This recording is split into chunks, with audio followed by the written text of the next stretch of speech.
Hi, to add and remove widgets from lock screen on the Samsung Galaxy S25, you need to open Settings. From here, choose the tab Wallpaper and Style. And after that, you would see your lock screen and home screen.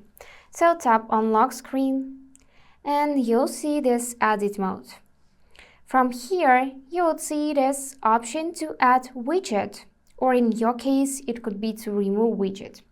So to add one, tap right here and you will see this list of apps which you can add as a widget.